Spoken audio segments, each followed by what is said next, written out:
Good evening. A Northern Ireland Army veteran from Cornwall who was on trial over a fatal shooting during the Troubles has died.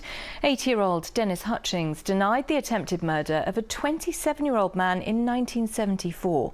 Today, Plymouth MP Johnny Mercer has criticised the decision to prosecute the pensioner, saying it was a farce, while Northern Ireland's Public Prosecution Service defended its decision.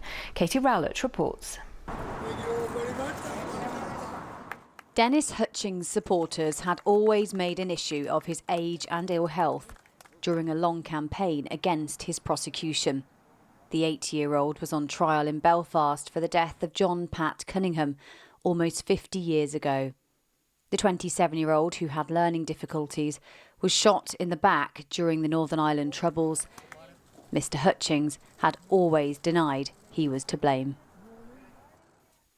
The former member of the Lifeguards Regiment had been suffering from kidney disease, and the court had been sitting only 3 days a week so he could undergo dialysis between hearings.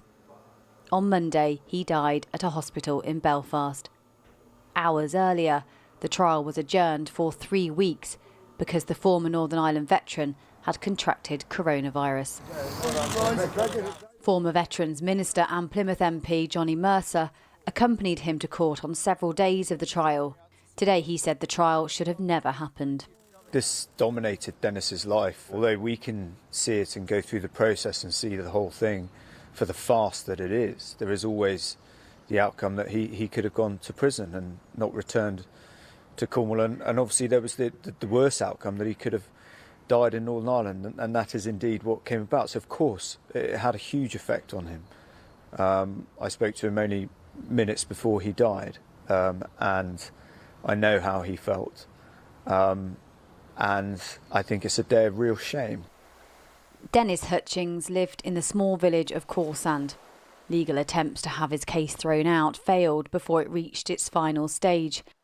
Today, Northern Ireland's Public Prosecution Service defended its decision to prosecute, saying, "Where a charge is as serious as attempted murder, it will generally be in the public interest to prosecute."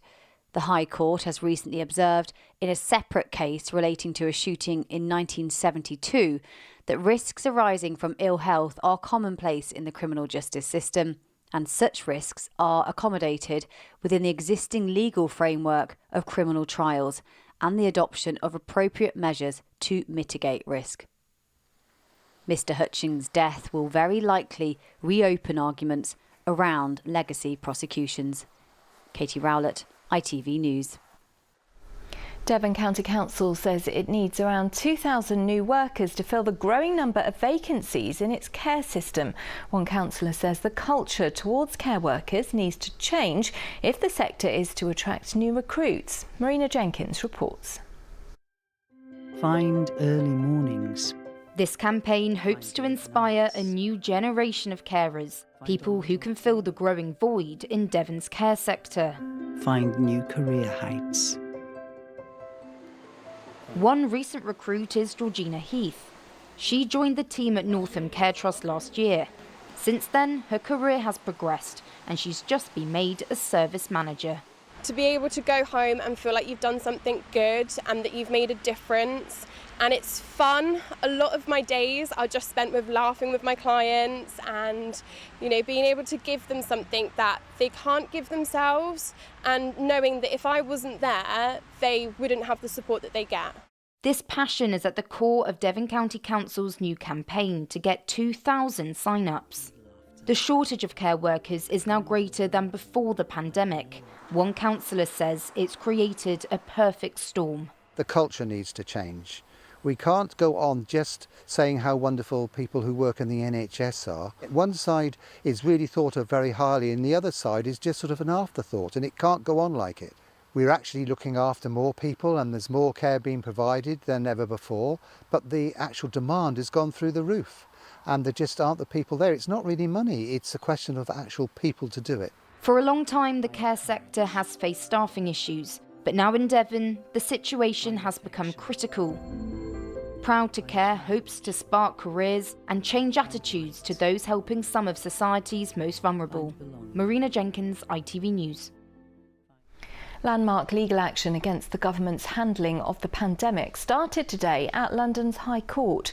The case has been brought by Dr. Kathy Gardner from Sidmouth, whose father, Michael, died in a care home in April 2020. The Department of Health says it's done everything it can to protect care homes during the pandemic, but Dr. Gardner claims the government unlawfully failed to keep her dad safe. What struck me at the time from the discharge policy was that it focused entirely on the well-being of those patients being discharged from hospital, with absolutely no regard, apparently having been given, to the welfare of the residents living in the homes. Those who were vulnerable, clinically vulnerable, were told to stay at home. Isolate yourself from your friends, your family, protect yourselves. My father had no choice in that. He was relying on protection from everybody else around him, and he didn't get that. Cornwall Council is set to cut hundreds of jobs as part of plans to reduce its wage bill by £18 million. An email sent out to councillors explained that the cuts would need to be made by the end of next March. Some staff will be invited to take voluntary redundancy. The note also says compulsory redundancies will be unavoidable, but measures will be taken to minimise them. Now, artwork created by school children in Devon has gone on show in Exeter to help educate people about climate change. The Moths to a Flame art installation is part of a programme to show the vital role that moths play as pollinators. Later this month, the work will be taken to the COP26 Climate Change Conference in Glasgow. Claire Manning reports. Next time you're in Princess Hay, look up and you'll see 1,000 paper moths, many created by these children. But what are you hoping people stop and think about when they look at your art? Well, we hope that they'll go, oh, look, these are beautiful, I want to do it myself, and it helps save climate change. I want them to know that moths are really, really important for the environment and help climate change. This artwork's part of a programme called Moths to a Flame. 30 Plymouth and Exeter schools have decorated these. Moths are just amazing creatures. They are attracted towards light, and so the whole Moths to a Flame is a metaphor for our own human behaviour with energy. We're attracted to light, to warmth, and it can be destructive. What do you hope people will think about when they look at your moths? That they want to help moths stay alive and help them. Not only that they follow light, but they can pollinate as well. Because a lot of people think of bees as being pollinators. But not just bees are pollinators, butterflies and moths are pollinators too. Moths aren't just flying insects, that they actually help us in the world. Later this month, these will be taken by electric vehicle to COP26 to join an exhibit of 20,000 hand-decorated moths from around the world to be seen by world leaders. The children can actually really see and tangibly feel that this project is going to make a difference, and that people of influence will actually see the work they've done, and that will hopefully make a difference to climate change and how we view moths and how we view insects and the importance of them on our planet. You're going to have your art taken to Scotland. How do you feel about that? Really good. I never thought this would happen to me before, but when I joined the school, it would. Well, it really is happening, George. Your art is putting moths centre stage, not just in Exeter, but at a global conference addressing one of the most important issues of our times. Claire Manning, ITV News. Yeah, well done to them. Right, it's weather time now. Charlie has your forecast.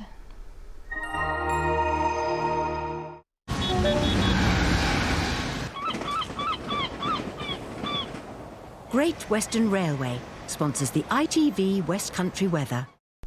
Evening. Now, as we head into tomorrow, it's going to stay pretty mild and pretty windy, with some wet weather still working its way through. The rain from earlier on this evening shouldn't take too long to clear at all. Then there'll be a little bit of dry weather, perhaps even a few cloud breaks, before we see some heavy thundery showers arriving before dawn.